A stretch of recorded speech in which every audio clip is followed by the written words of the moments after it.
Hello, আসসালামু আলাইকুম সবাইকে, জুম্মা মুবারক। এই যে আমি আজকে একটা মাংস রেসিপি করব। শুক্রবার বলে কথা, মাংস রান্না করব। এখন মাংসের জন্য যেহেতু আমার পেঁয়াজ হয়ে গেছে, এখন একটু তেজপাতা, গরম মশলা, একটু কাঁচামরিচ দিয়ে নিচ্ছি।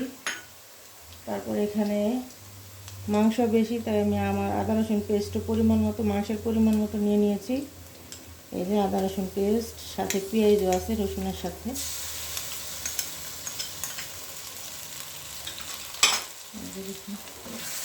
মশলাটাকে নাড়াচাড়া করে নেব।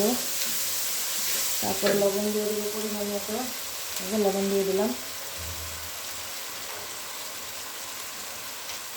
তারপর একটু পানি অ্যাড করবো, কষানোর জন্য পানি অ্যাড করবো।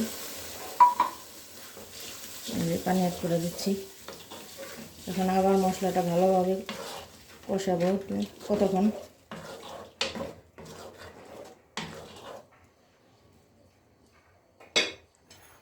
কষানোর পরে আমি এখানে ধনিয়া, জিরা, কাঁচা একসাথে গুঁড়া করে নিয়েছি। এই যে এটা দিয়ে দেবো 1.5 চামচ।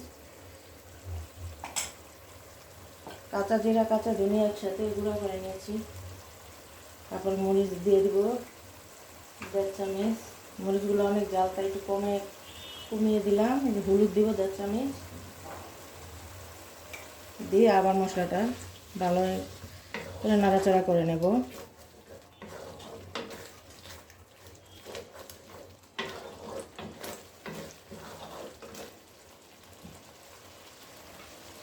তারপর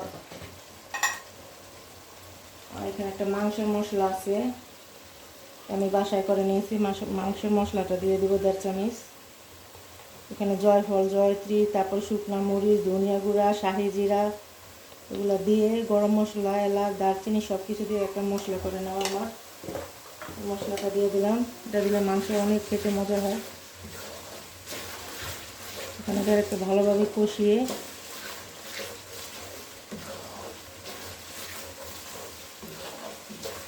মাংসটা অ্যাড করে দেবো।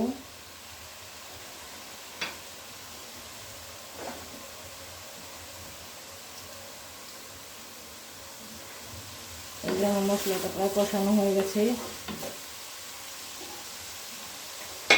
এখন আমি এই যে মাংসটা ঢেলে দিলাম।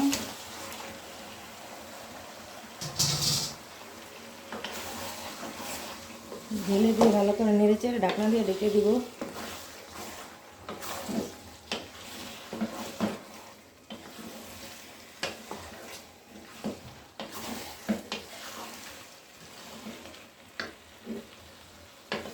তারপরে মাংস ভালোভাবে কষানোর ভিতরে একবারে মাংস সিদ্ধ হয়ে গেলে তারপর ঝোলের জন্য পানি অ্যাড করে দেব।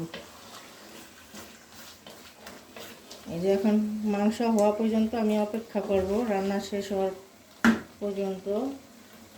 এই যে এখন ঢাকনা দিয়ে ঢেকে দিব। আপাতত মাংস কষানো হতে থাকুক।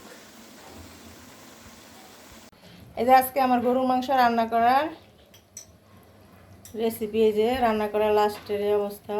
এখন জিরা দিব, জিরা দিয়ে মাংসের সাথে মিশিয়ে নিব। গরু মাংস রান্না করা ডান। আজকে গরু মাংস রান্না করা শেষ।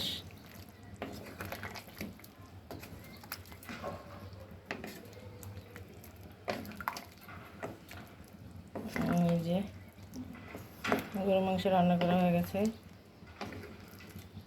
পাতলা পাতলা ঝোল ঝোল থাকবে।